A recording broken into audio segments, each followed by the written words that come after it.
Учим тех, кто учит, и знания на высоте. Это два девиза Центра знаний МАШУК, совместного образовательного проекта Российского общества знания и Росмолодежи. Центр знаний расположен на высоте 550 метров над уровнем моря у подножья горы МАШУК. Его иногда называют Артеком для взрослых. Всероссийский образовательный центр подготовки просветительских и управленческих кадров в области образования, молодежной политики и воспитательной работы в Пятигорске работает около 1,5 лет. Педагоги нашей страны приняли участие на курсах повышения квалификации и вернулись с обновленными знаниями. Потому что мы впервые таким большим десантом, такой большой командой директоров, завучей, педагогов, образовательных учреждений, это и детские сады, это и колледжи, и школы, выезжаем за пределы республики. И для нас это уже большая радость и успех. Я благодарен министру просвещения Российской Федерации Сергею Сергеевичу Кравцову, первому заместителю руководителя администрации президента Российской Федерации Сергею Владимировичу Кириенко, благодаря которым нам удалось реализовать сегодняшний проект, и он сегодня стартовал, как вы понимаете. Да, мы общаемся с нашими коллегами на самые разные темы, но это в основном темы, связанные с управлением, с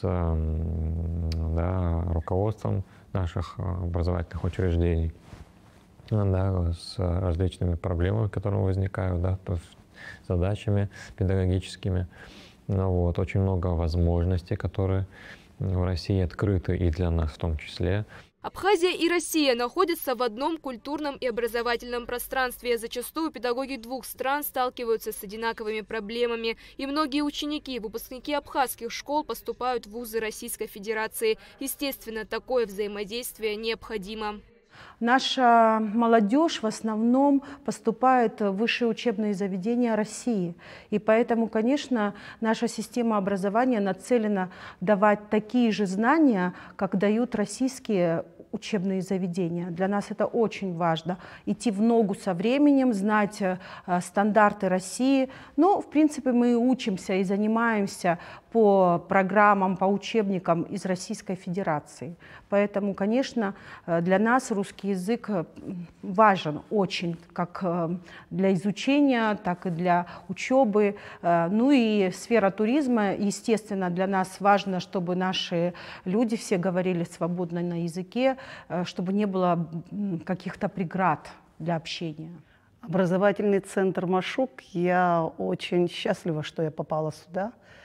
Я не ожидала увидеть такое количество наставников, столько интересного, столько познавательного. Очень много открытий сделала для себя.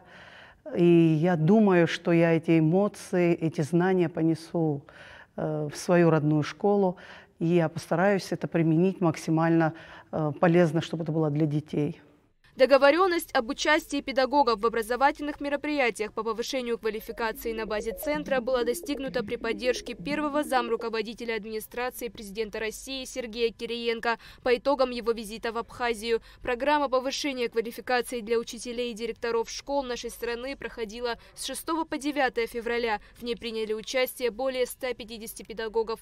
Ульяна Рожкова, Абхазское телевидение.